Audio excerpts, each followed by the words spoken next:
As some of us talked about on Wednesday night, this has to be the worst kept secret in Pullman.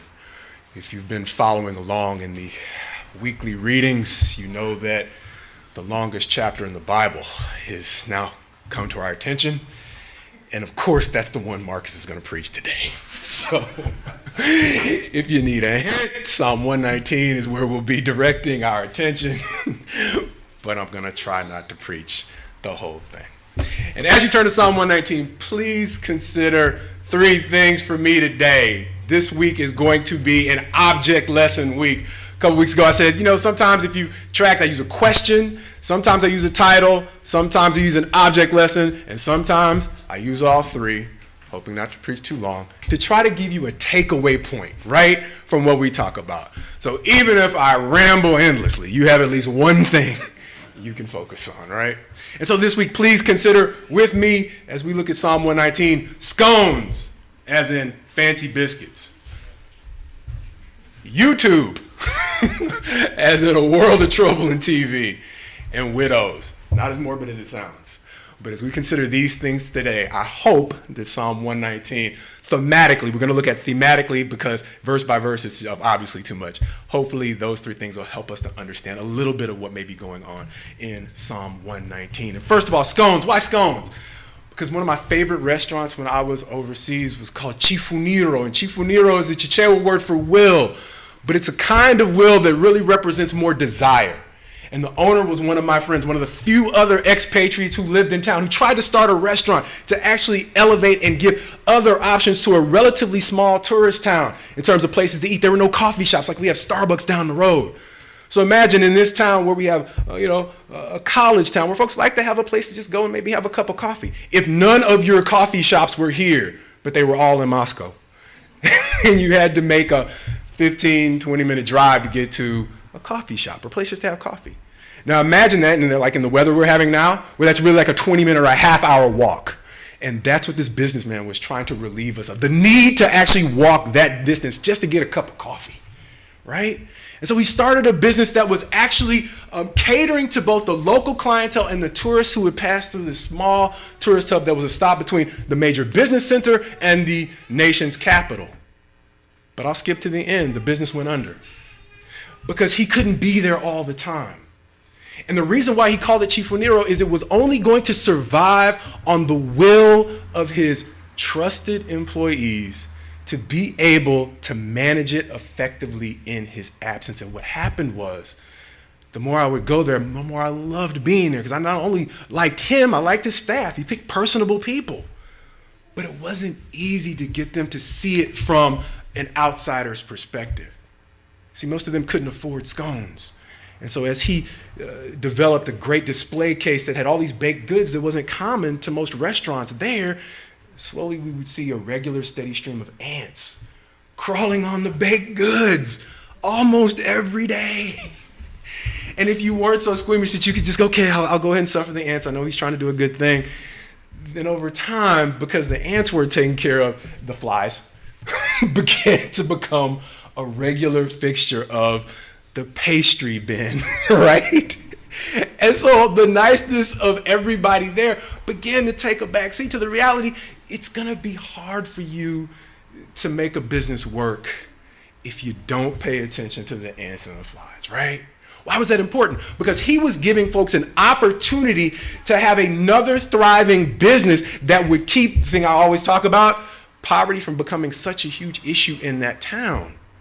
But it required folks who were working at the business to have a vision that went beyond what they were used to in terms of service and in terms of lifestyle. Understand, Don has pointed our attention to the flip side of that, because as a missionary, I could go overseas, we could go overseas and live in an American bubble. Why is that? Because the purchasing power of the American dollar is so great. Everyone is willing to make room for us to live in not a little slice of the real thing in terms of Malawi, but when I went there, they called it Africa for beginners. Why is that? Because they know if you're making an entry point to Africa, there's a place to do it. It's an easy place to basically have another slice of America in this otherwise impoverished place.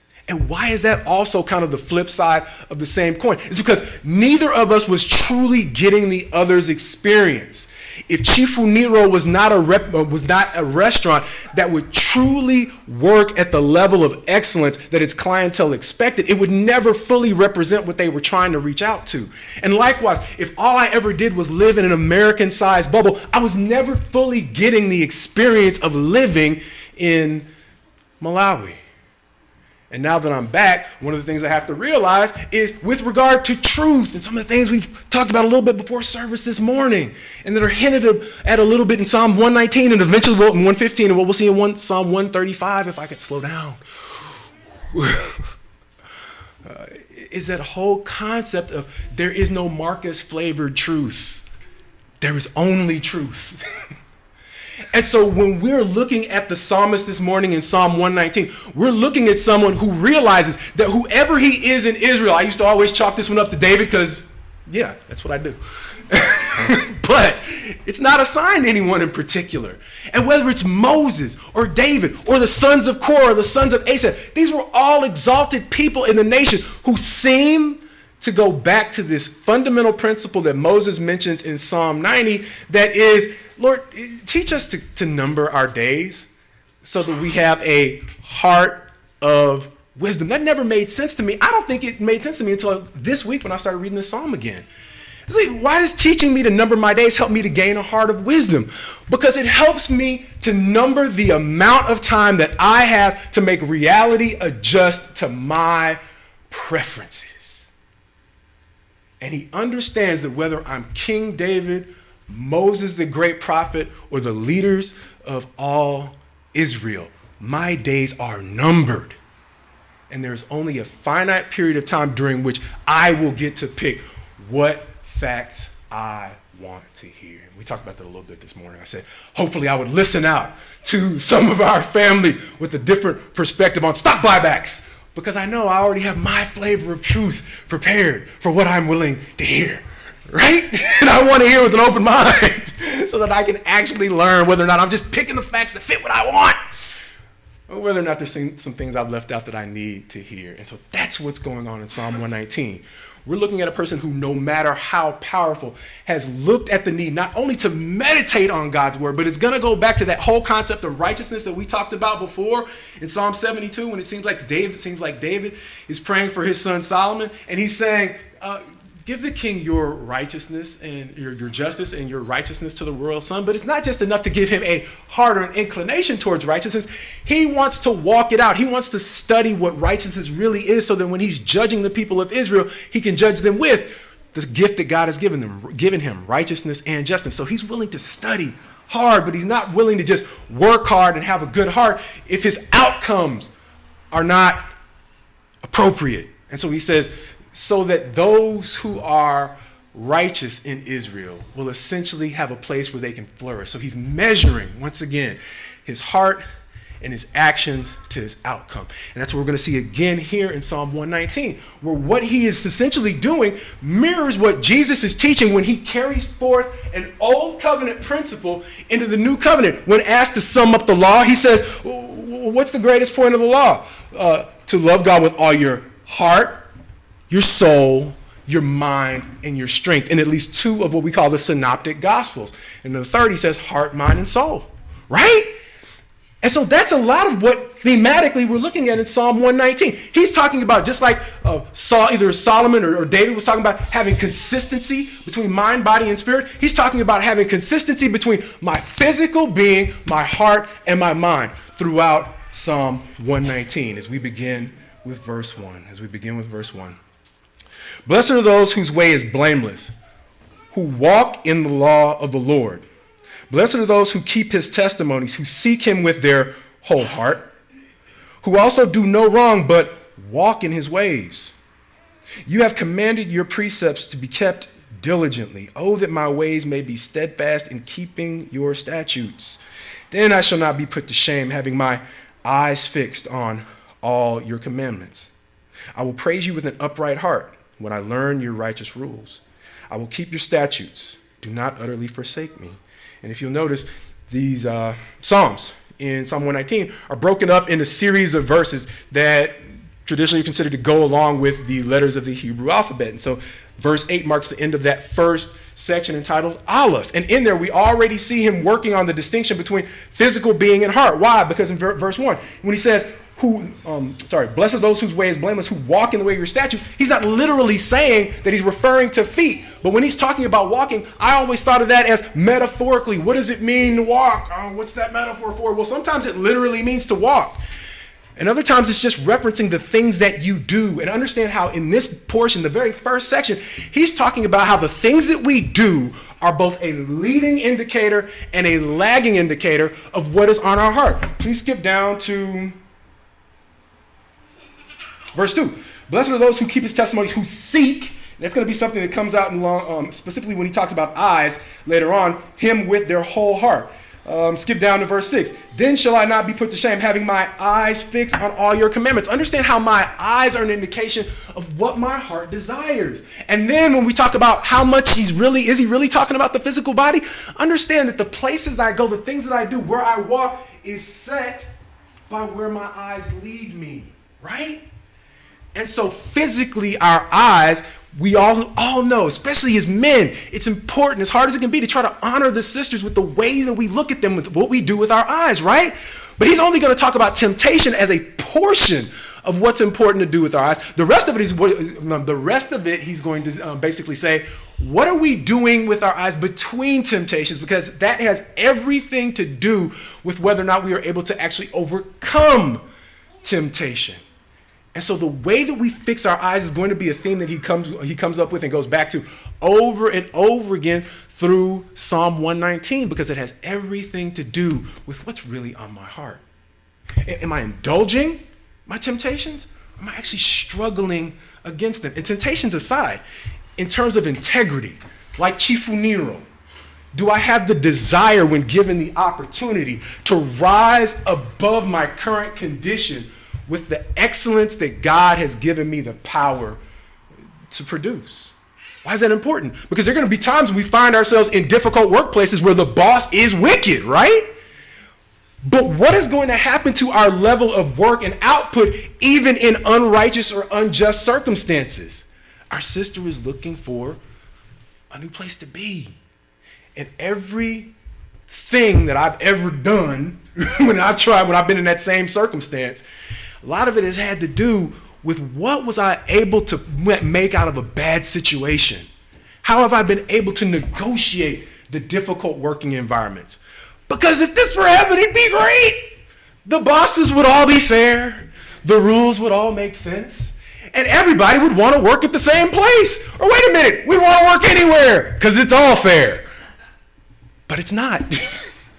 And the test is, how can we negotiate an environment that's not so good? Chifuniro went under as a restaurant because the restaurateurs or the staff, they weren't willing to find the vision that the owner had to raise their level of excellence to something that was consistent in service of God. Because the Bible says what? Work diligently as for God, not as for man. And that's a stabilizing principle that allows us to be consistent in any environment. And that's one of the things that I guarantee you, at least I think from the few times I've ever had to make a hiring decision, a boss actually appreciates, because we've talked about it before. When you're in a position of management, you can't be at all places at one time. You're looking for people who are stable and reliable, right? And so that, in a lot of ways, with this man who is looking past the time when he knows he can have influence, whatever his status in Israel is, whether he's the king or just a great prophet or the leader of the worship group, he basically says, my ability to influence this place is going to give way to my need to transform to fit a place that is perfect, where the bosses are all fair, and I don't have any excuse for my mistakes, right? And so he is transforming his mind. What we're seeing is the process of a person who has transformed his mind to get ready for the time in which his power no longer can cause his environment to conform to what's more comfortable for him. But it's not just going to be looking at the way that the heart and the body interact. It's going to be just like when Jesus taught. It's understanding the way in which those who love God with all their heart, their mind, their soul, and their strength Those are the ones who find unity and completeness in the ways in which they can please God. And so in the next set of verses, we're going to see the unity between heart, mind, and body.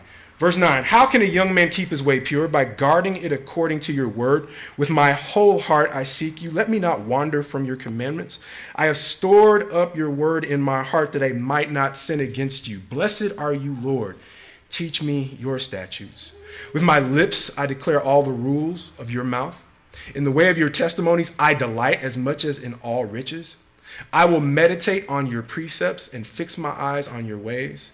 I will delight in your statutes. I will not forget your word. And please notice how in verse 15 he has now added beyond heart, beyond physical walk, where I place my eyes, or if you've noticed, he now added the words of my lips, the things that I say. What do I meditate on? And why is the meditation so important? Well, you've heard the phrase, if you can lead a horse to water, but can't make him drink. And the way that the heart interplays with the mind is this. We got neighbors who meet with us every week from NA and AA, right? And I got a chance to speak to one of them on Friday, and we were just chatting. And he was like, why are you still here? Well, I'm preaching from the longest psalm in the Bible this weekend. Yeah. So I'm still here. Hopefully that's not an indication of Hot Sunday. But we got to talking. And we started talking about those things that make for positive hope of recovery as opposed to not so much. And one of the advantages of having a group that is mixed between folks who have certain levels of recovery behind them and are showing progress, being mixed with folks who are just starting out, is it gives you not just a group who can talk about their current condition, but who can talk about what progress actually looks like experientially, right? Because they've been there and they're now demonstrating progress, both its failures, the bumps in the road, and its overall success. The trend that no matter how many times you might fail, if you get up, you can still have this hope. But early on in that process, if you give $1 million to a person who's early on in recovery, you can't make them drink. Well, it's right. You get my point. But later on, when you have someone who has learned to adapt to life off of the stuff, then resources can be put to better uses. And so that's what he's talking about here. If you lead me to a pool of tremendous resources, in the new covenant, they literally met God.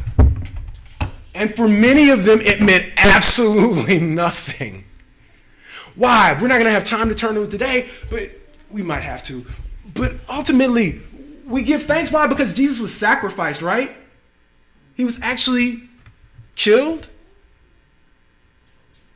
Right. How did that come about? Well, we see a story of him feeding the 5,000, right? And as he's feeding the 5,000, he moves on about his business, but they're following him. Why? Because they want to hear more teaching? They want the bread. They want the loaves. And he knew why they were following him. But were they the worst in Israel? No. Because John just read from a parable where he says, look, this is what you're doing. I've sent my prophets, my messengers, to collect from the vineyard that I simply sent you to tend. I sent them one at a time, and you dishonored some and you killed some. I'm going to send my son. You'll respect him, right? No! They killed him, of course. And so that's what it really got to. And so when we're looking at this thing of, okay, if I just had, the question is, no matter what I seriously desire on my heart, if my head is not in the right place, I am not in a position to either receive it properly or make proper use of it. Think of it in terms of marriage, right? I can be really passionate about getting married as a middle-aged single guy, right? But then there's the reality of what am I? Go back to verse 11. I have stored up your word in my heart. So we got that concept of whole heart. I want to get married with my whole heart. Oh, yes, it has to happen. Please, God, please. I sent up all the prayers. And now he's answering them, whole heart, that's all I wanted. But what have I stored up in my heart during the time I was waiting? Have I prepared myself for the reality of loving someone, like we said before, the whole concept of the love bank and his needs, her needs? Have I prepared myself for practically taking care of the needs of someone whose needs and interests are completely different in some ways than mine? Have I been practical in really preparing myself, like Jesus says, count the cost? What king going out to war with a certain number, let's call it 1,000, should not count the cost of going against an army with 10,000 and determine whether or not I really have all I need in the tank to make this thing that I really want endure? And then finally, he's going to say that, notice in verse 16, I will delight in your statutes. I will not forget your word.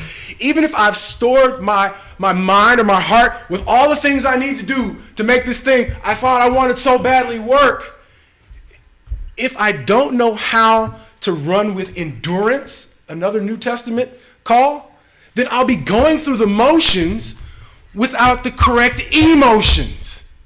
It'll be rote duty. And so when he's calling us to consistency, he's not also just calling us to a desire, a wholehearted desire for the thing that we want, whether it's marriage or really God, which is what he's talking about in this passage. He's saying we have to have the discipline to store up the wisdom that's necessary to make that commitment last in a way that doesn't tap us emotionally so that we're simply going through the motions, but we find a way to delight in the sacrifice that brings us into a true commitment. That's marriage. Understand what he's talking about here in God. Did I always want to read God's word? Oh, yeah. No. It's a video game kid. So, Nick, when I was telling you to bring your video game system, that was because even though I don't play anymore, that's what I always did. Mom tried to get me to read. Good luck. That's how she learned to hate video games, because they kept me from studying, right? So then how does a dude who hates to read eventually become a preacher? Hopefully one that studies. It's just like over time. I got choices. If it was left up to me, I would still be living on hot dogs and French fries and ginger ale. But over time, perhaps you're right. Over time, 30 helped me understand how that doesn't have a long lifespan. And then 35 reminded me. And then you get the point. And so I had to make adjustments away from the things that I naturally like to do to learn to delight in the results of making small shifts in my reality that allowed me to have a better quality of life long term. I didn't always hate it, just like I didn't always like it. In the beginning, I was like, broccoli is not for people. But eventually I was like, wait a minute, broccoli's not so bad. And if you check the refrigerator sometime, you'll find cauliflower rice from the preacher in the freezer because he's learned to like it over time.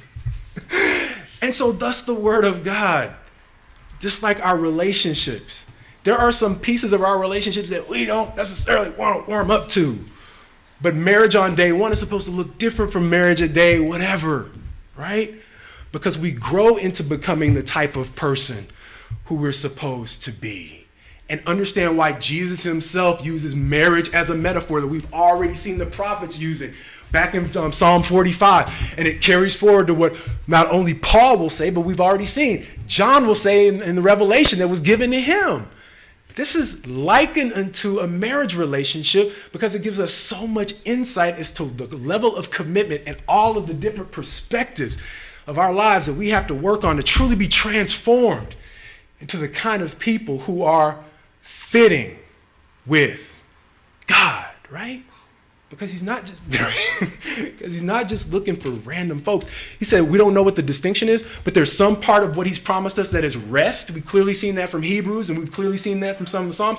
But there is some part that is responsibility. Why? Because as Jesus was going to the cross, if you have been faithful over a few things, I will make you ruler over many. So we don't know what the balance is, but we know there is some part of both of those that we are being conditioned to fit. Both a perfect rest and being perfectly responsible to rule over things without God having to look over our shoulder, right? So Psalm 119 is showing us the mindset of someone who is trying to be transformed into a responsible, not just steward, but spouse of God himself in the form of Jesus, his son, as we find out, as we've talked about before in the Revelation. And so I've skipped over a lot of concepts, but trying to find where to go since I'm all off in the tangent land right now. But understand this. When I said scones, YouTube, and widows, the YouTube was this. Yesterday I clicked on the TV. Of course, we got our plans, and then what happens. And my plan was just have a relaxing Saturday. Don't ever plan that. Because one of the first few things I clicked on had me absolutely enraged. And I was like, but then I had a choice to make. Whether with my mind, I was going to lean into the thing that was now burning in my heart. Because it was early in the day, and that was going to basically be what I meditated on all day if I wasn't careful. And so with my mind, I had to make a choice. God seemed like he was giving me opportunities, like we said, to get off of that freeway, to take the off-ramp. And at what point I might have taken the off-ramp, I don't know, but eventually I calmed down. And the beautiful part about calming down was somebody who's closely affiliated with the very thing that ticked me off first thing in the morning ended up bringing me an opinion. I chalked it up as an opinion because I was like, that can't possibly be true. Until I fact-checked it. And I was like, oh my goodness. But my morning mind or heart was not conditioned to listen to him. So if I did not dial it down, my ears might have been completely shut off from an epiphany that came from somebody I don't even like. But we don't get to pick, much like Chifuniro, we don't get to pick how our restaurant will be successful. As an American, we don't get to pick the conditions under which we get a genuine experience on the field. And like we said, Marcus, I don't get to pick the flavor of the truth. God just brings us truth. And it's up to us to make sure that we don't tune out the messengers, right? That he sends us in all kinds of forms. And so when our brother's reading passages that have to do with the idols we create, understand how I was given the invitation to create an idol out of my rage yesterday morning. And I had to try to make a choice to lean out as God was giving me small bits of information that allowed me to dismiss the thing that was making me so angry, to see a larger picture. We talked about how Satan often likes to frame the issue. Whatever the temptation is, he wants me to focus on that. And God gives me little invitations to reframe the issue, to see things as they actually are, so that I can condition my heart to listen. Even like we said, the folks I don't necessarily like, because God picks the messenger, right? And so that's the thing. Ultimately, when we're talking about a spouse fit for his son, that's where the widows comes into place. Because when God was, in a lot of ways, sorting, as we see in one of Jesus' final parables in Matthew, between the sheep and the goats, those who would actually look after him when he was in a time of need where nobody would recognize him as God, versus those who would completely dismiss him because they didn't recognize him as God. He's sorting between those he can actually trust with his son and those he cannot trust with his son. And he's measuring whether or not his son can trust them in terms of how they treat people who seem to be of no account. Understand what he's doing in Psalm 119 when he's sorting out, after the miracle of the loaves, the 4,000 loaves and the 5,000 loaves, those who want him because of what he has, as opposed to those who want him because of who he is. There's a difference. And I often talk to parents who are thinking of the kind of spouse they want for their daughters, but this is in a lot of ways a flip side of the kind of spouse you want for anyone. Nobody wants a spouse who's just interested in their kid for what they can offer, right? Whether it's money or just physical exploitation. You want somebody who loves your kid for who they are. And Psalm 119 is the mind of a man who understands. Wait a minute. He's going to say, look at verse 60. Yeah, beginning of verse, I don't want to start to, but it's the psalm set that starts with Teth at verse 65. But in verse 71 of that set, it says, it was good for me. No, sorry. Verse 67. Before I was afflicted, I went astray. But now I keep your word. It is good for me, verse 71, that I was afflicted, that I might learn your statutes. Why is that thing? Like back in the days when all I had to do was eat hot dogs and run a little bit and things, everything worked out. I didn't study what healthy nutrition was at that point. I didn't so much need to. But that's the way we all are to a certain degree. None of us can claim, I love to read the Bible from day one. Maybe you can. I mean, if that's your gift, ride with that. Right? Because that's a beautiful gift to have. Not all of us have that. Some of us have to develop a taste for broccoli.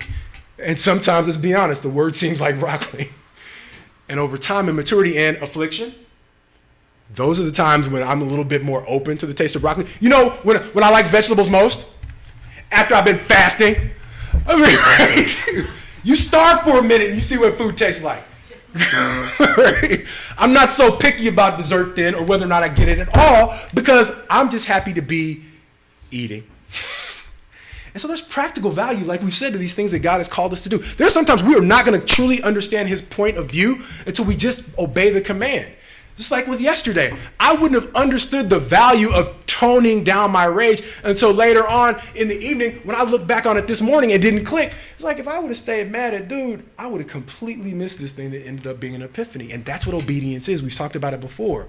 It's not just obeying rules. It's getting a different point of view on life that we might have otherwise missed. And so that's what we're seeing here. Before he was afflicted, he didn't appreciate the need to get the truth in whatever way God sent it. He had his way, jelly donut, right? But he realized that the truth of genuine nutrition spiritually comes from places more diverse than we can appreciate in our times of privilege. And so the reason why the widow is so important is, as I tuned out or started to tone down for a bed last night, I randomly clicked on this movie I didn't even necessarily want to watch. It was about a basketball player that I barely even knew. I didn't even know he was dead, but he's dead. And so his wife is now a widow. So what I didn't realize is that, of course, they were probably doing the documentary because he has two kids that are pretty good athletes now, and they're both playing college ball. And so that gives them a reason, it was ESPN, to want to cover the family. It's a little bit more interesting when you got current athletes who are, source of the story. And so as they talked about how this man died, eventually what happened was his wife ended up pleading guilty to having him killed. You know what I'm talking about. And so what happened was, even though outwardly everything was good, the money was starting to run out. And at a certain point, they split up, and it still wasn't clear what was going on because, the payments were still coming through. And it was really 7 years before the police, about 7 years, I think, before the police came up with a suspect, because what they saw was they didn't really have a witness until someone in her family decided to talk about his role in what happened. And a piece of evidence they had early on that they couldn't connect anything else started to fit, and that was she blew through the $1 million insurance policy within a short period of time. And so things that they knew ended up clicking with witnesses and evidence they ended up stumbling upon. And why is that so important? It's because if we do not have this unity between mind, heart, and body, we will find ourselves slipping into relationships, or really perspectives, where we're really building bonds based simply on who our friends or what our friends have, as opposed to who they actually are. And that was what was exposed in this particular relationship, is that even though, the honeymoon's sweet, right? And it's supposed to be, but we are blessed, like we've said, with people who have married well, right? And people who have shown they have the company of people who have been able to show some longevity. And even beyond that, we know how to bounce back because God is the God of redemption, right? And so ultimately, no matter what status we find ourselves in our relationship, God has given us these human relationships, like we've already said. You can't love God in heaven whom you haven't seen without loving your neighbor who you have. He's given us these human relationships to understand exactly what he wants in us. no matter how our relationships have gone to this point, he's given us each other to understand the standards by which we genuinely love with mind, body, and spirit, or heart, as it's said in some phrases. And so, as usual, we have trouble preaching the Psalms because, well, this one has a lot of verses. It's my excuse this week. But if you don't leave with anything else, please take some time. It takes about 15 minutes to listen to this psalm. Listen to the number of times the concept of whole heart comes up over and over and over again. Listen to the number of times the concept of meditating comes up over and over again. And appreciate the way in which the things in which we meditate are what feed our heart. Once again, you can put me in the midst of all the best information, but if a mind isn't built to store up the right things on my heart, it all goes for naught. So, conclusion came right back to mind and went back out just as soon as it came in. And so, as you all wait for me to circle this plane, as we try to land it, let's just pick this point. Talked about Albert Einstein a lot.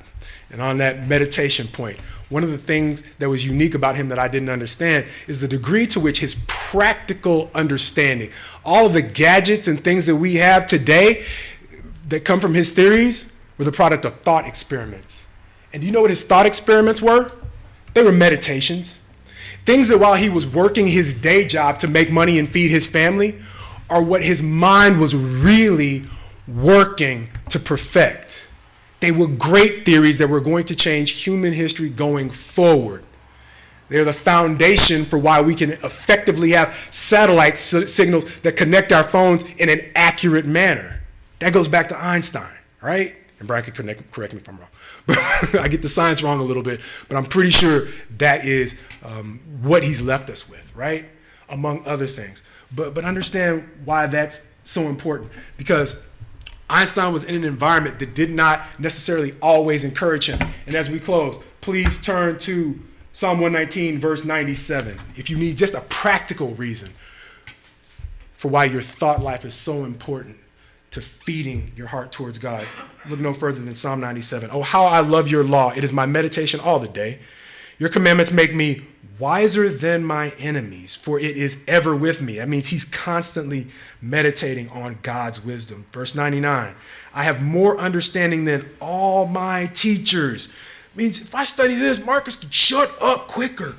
For your testimonies are my meditation. Verse 100, I understand more than the aged, for I keep your precepts. If you need practical applications for these things, that's your practical application in the short term, as we all try to conform or be transformed into the likeness of people who, once again, we've said, like we talked about in Psalm 45, people who are truly fit to be wed to a completely righteous, a completely just, and a completely loving Christ.